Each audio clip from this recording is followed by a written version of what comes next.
annual memorial ceremony. My name is Gail Arcudi Reichert. I'm a Navy veteran and I will be your Master of Ceremonies. We will now begin our ceremony by our Pledge of Allegiance, followed by our national anthem played by Milford High School Band under the direction of Ms. Pomeroy.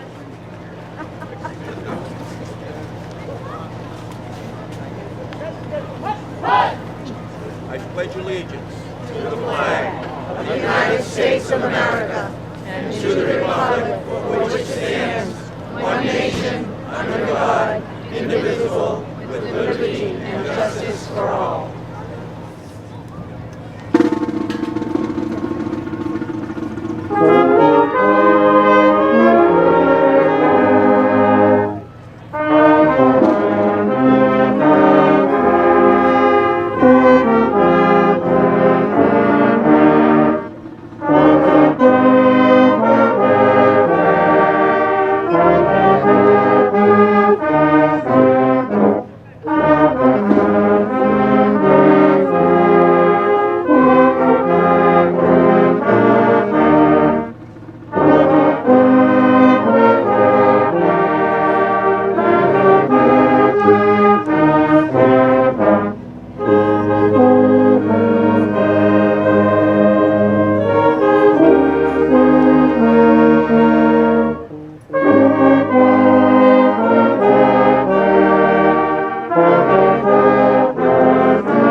Milford Police Chaplain will say the invocation.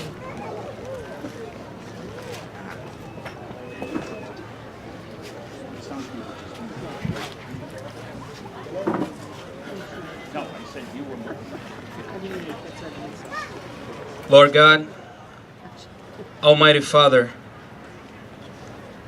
Creator of mankind and author of peace, as we are ever mindful of the cost paid for the liberty we possess, we ask you to bless the members of our armed forces.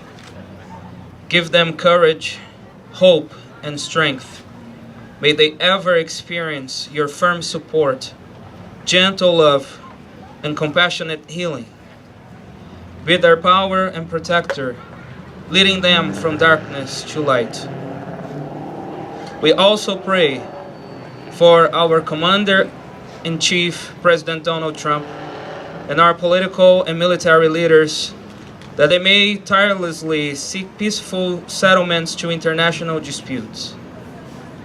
That the Lord may preserve the members of our Army, Navy, Marines, Coast Guard, and Air Force from all harm. That even in war, we may keep clearly before us the defense of all human rights, especially the right to life, liberty, and pursuit of happiness.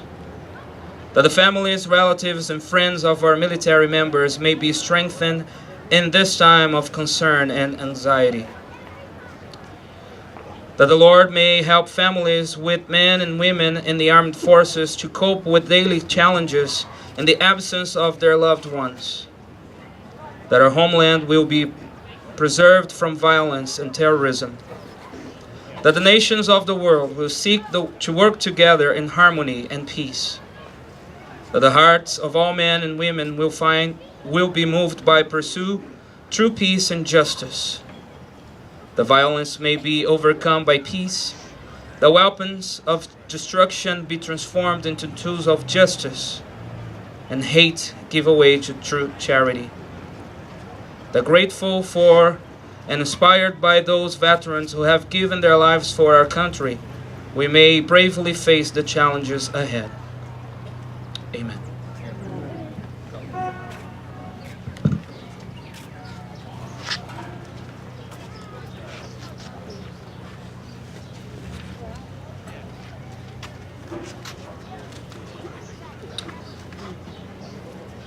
Our Grand Marshal for today's parade is Jason Mack, a Marine Corporal veteran who lives in Milford with his wife Samara and 2 children, Jaden and Jasmine.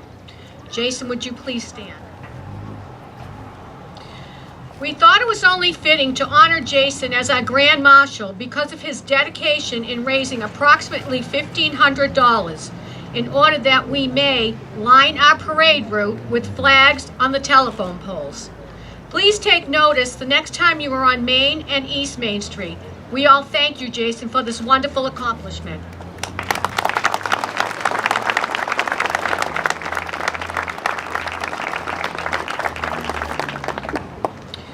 We would now like to acknowledge the following people who are with us on stage today. Would you please stand when your name is called? Eric Riccitti, Commander of the Italian-American War Veterans.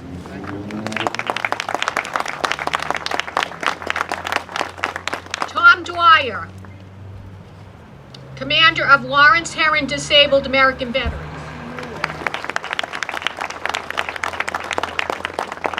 Stephen Priest, Commander of the Disabled American Veterans.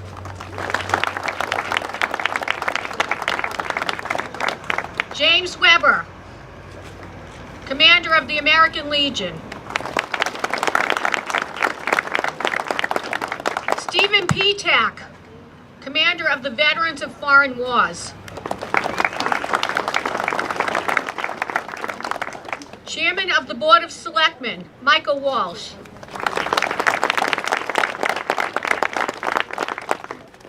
Member of the Board of Selectmen, William Buckley.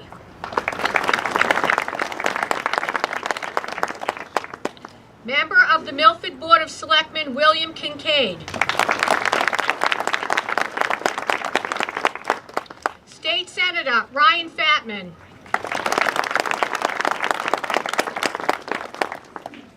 State Representative, Attorney Brian Murray. Chief of Police, Thomas O'Laughlin and Honor Guard.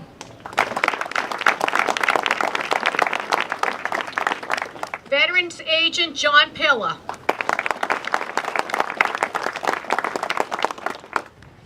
I now call upon Milford High School senior Barbara Alves, who will read the Logans Address.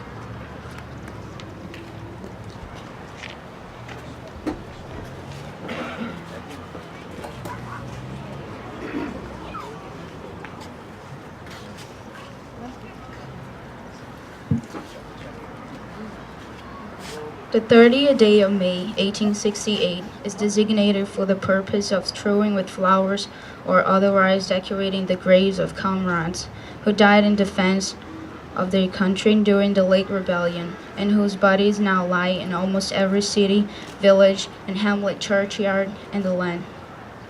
In this observance, no form of ceremony is prescribed, but hosts and comrades will in their own way arrange such fitting services and testimonials of respect as circumstances may permit.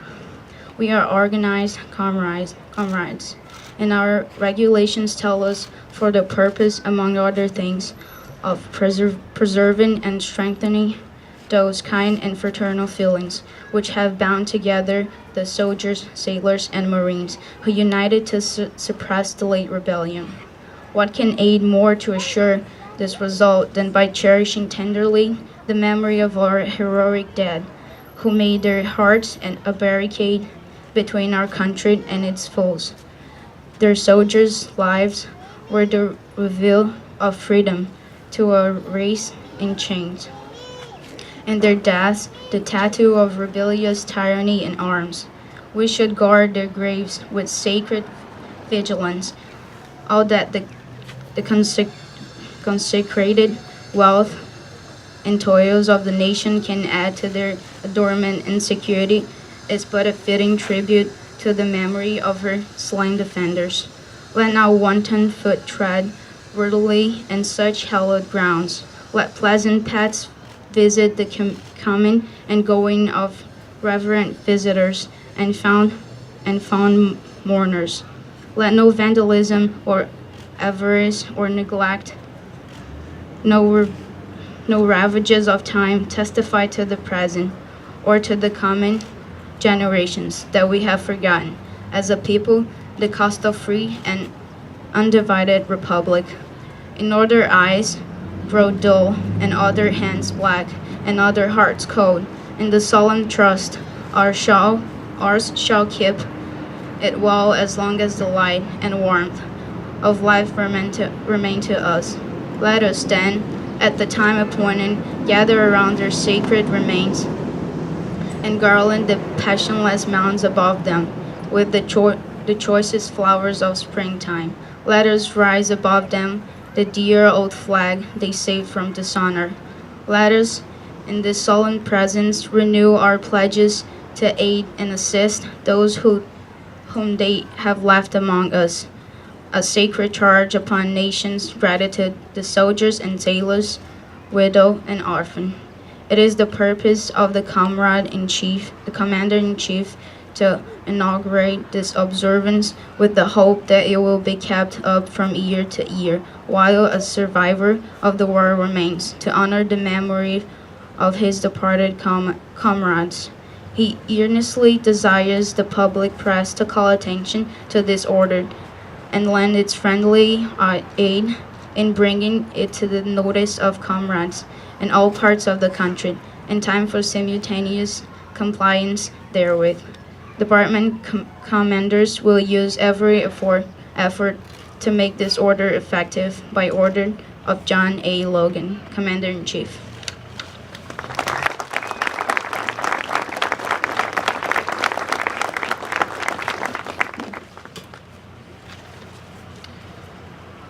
I now call upon our Grand Marshal, Jason Mack, to read the Governor's Memorial Day Proclamation.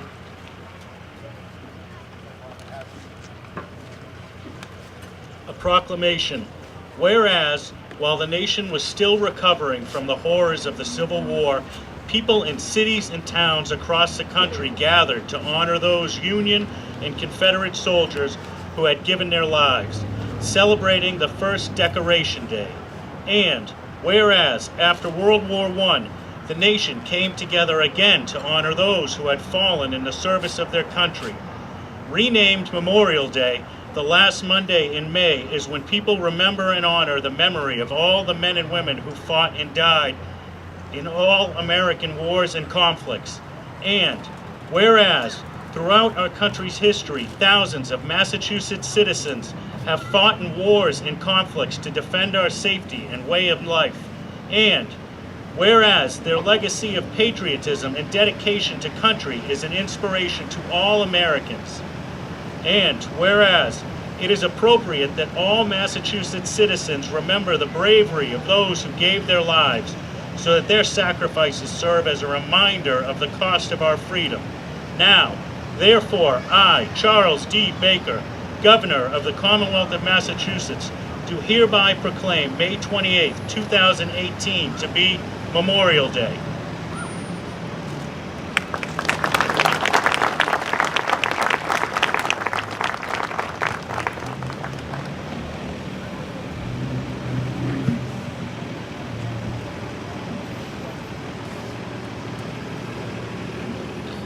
I now call upon the Chairman of the Milford Board of Selectmen, Michael Walsh.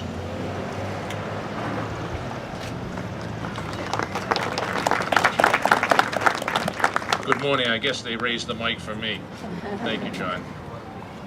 No, that's okay. I'm good. I think the state senator and our state representative and my fellow board members on the Board of Selectmen would agree with me that people ask us all the time, why do you run for election? Why do you run for public office? And there's a lot of reasons why we do, but it's ceremonies like this that we sit here and we're all so proud that this community comes out and shows their support to the men and women that served in our armed services. And so to that I want to say thank you all very, very much. You know, what I wanted to talk about today is, and I don't want to take away from the men and women that paid the ultimate sacrifice, and I don't want to take away from the men and women that served in our armed forces. But what I do want to talk about are the families that make the sacrifice. And I can tell you personally, as a young boy growing up, my uncle graduated from college, went down to New York to further his studies, and got drafted into the Navy, and got sent immediately to the Pacific. My grandfather was an executive in New York, and my grandfather took my mother and my grandmother and moved them back to North Cambridge to be with her mother, who was still alive, and her 2 aunts, just in case something happened to my uncle. And for 3 years, my grandfather, once a month, drove up and down the old Boston Turnpike, Route 9, whatever you want to call it, to visit his wife and his daughter. 3 years. And then when my uncle came home from the war, they all moved back to New York for a very short time until my grandfather retired. So the sacrifices are both. The men and women that wear the uniform and go to war and protect our country, and then the families that sit at home and live in anxiety and fear.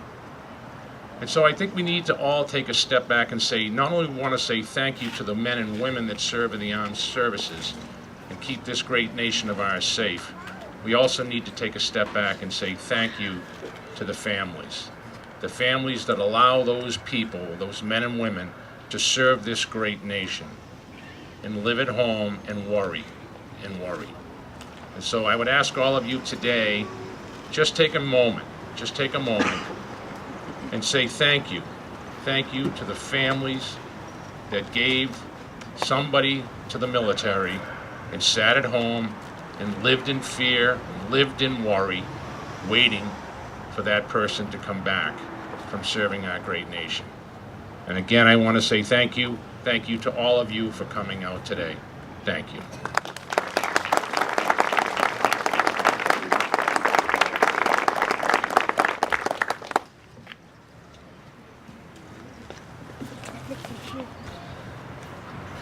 I'd now like to call upon State Senator Ryan Fatman.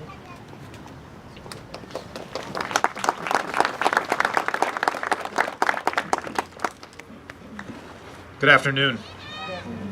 It's an honor to speak with you here today in remembrance of those who fought for us and those who died for us. I'd like to begin with a special thanks to all those who made this Memorial Day celebration happen. All gave some to make this day possible. But Memorial Day is about those who gave their all. We, as Americans, have the capacity now, as we have had in the past, to do whatever needs to be done to preserve this last and greatest bastion of freedom. Memorial Day is far more than a moment of remembrance for those who died for our nation. It's a day of reflection for which we live for which those soldiers died. Freedom, the ability to assemble here today without consequence, the freedom to think, to act, to say as we wish. If we look to the answer as to why for so many years we as a nation achieved so much, prospered as no other people on earth, it was because of these principles. And for what we celebrate on this day, a people's willingness to die to ensure the continuance of liberty. At times, the price for that freedom has been high, paid for in blood of our family and friends, who we remember and memorialize here today. But we as Americans have never been unwilling to pay that ultimate price.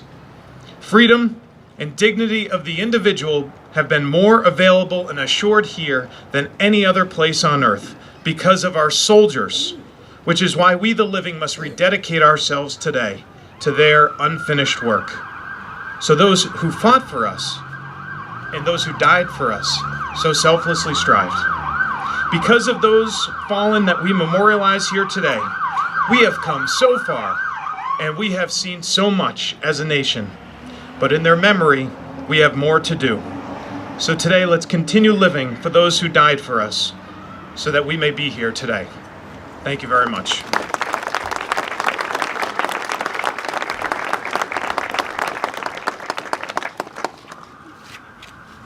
I now call upon State Representative Attorney Brian Murray.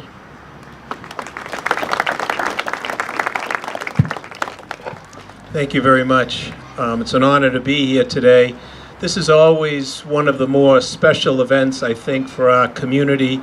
But this year, I think it might be even a little bit more special because it was just about a week or so ago that we had a very moving and magnificent ceremony at our town hall where the family members of 49 veterans who were killed in action in World War II, Korea, and Vietnam received the Medal of Liberty through the governor's office. It was a very special recognition, I think. The folks in town that worked very hard to put that on need to be commended. But I think for all of us to truly appreciate the sacrifice of those young men and women, and it's a simple concept, just think about their age. Look at the age of how old they were or how young they were when they lost their lives. And you can see their ages on every piece of black granite that you see in this park. All of those veterans who were killed in action has their name, the date that they died, and how old they were. Some of them are remarkably young, 19, 20. For those of us who are parents, think about what that means. Children, really, at that age. For those of us who have grown, think about what those veterans have missed. They didn't get a chance to further their education. They didn't get a chance to get the job of their choice. They didn't get a chance to go to the drive-in or go out with friends or start a family or have children of their own. That's the sacrifice. Lives lost. Families that never were. I also had the honor of attending the Medal of Liberty ceremony at the State House this past week, where about 10 or 15 veterans, family members from all over the Commonwealth were honored. And there was one family from Milford there. It was in memory of Staff Sergeant, Staff Sergeant, I can't think of his name, but he died in World War II. Casey, yes, Staff Sergeant John Casey, I'm sorry. And he was a young man, age 20, 21, and his family was there. And the governor was there. And I thought what Governor Baker said was particularly meaningful. And as Chairman Walsh alluded to, he focused on the families. And he said families who have lost loved ones in the service of our country really have had two lives. They had their life before their loved one was killed, with those particular memories and events and moments, and they have an entirely second life after their loved one was killed, with different memories, different moments, different experiences. And the governor went on to say that we're not here to remind people of their loss, but we are here to thank them for the sacrifice of their loved one and their family themselves. And I think that's really the important point of being here today on Memorial Day, just to say thank you. Thank you to the family members for the sacrifice of their loved one and their sacrifice as well. And that's as it should be. Thank you, and God bless.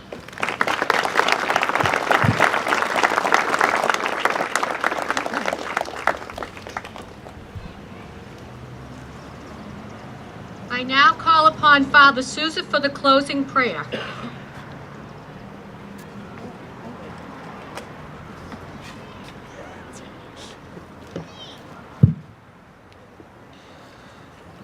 God of power and mercy, you destroy war and put down earthly pride. Banish violence from our midst and wipe away our tears, that we may all deserve to be called your sons and daughters. Keep in your mercy those men and women who have died in the cause of freedom, and bring them safely into your kingdom of justice and peace. Amen.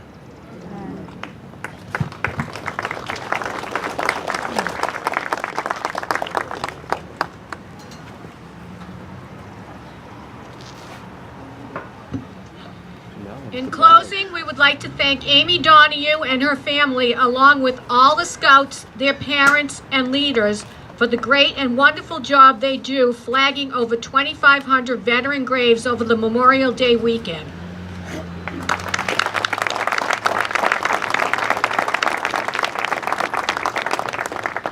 We would also like to thank both Milford High School Band under the direction of Ms. Pomeroy and the Milford Middle School Band under the direction of Jason Samiaggio for their fine performances.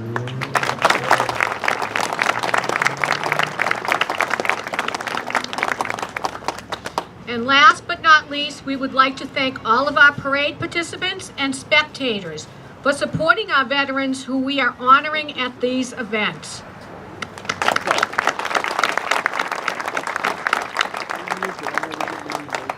The Milford High School Band will conclude our ceremony with a song followed by taps.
Order.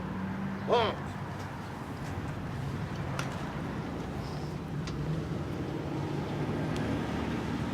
This concludes our ceremony for today. Thank you again and enjoy the rest of your weekend.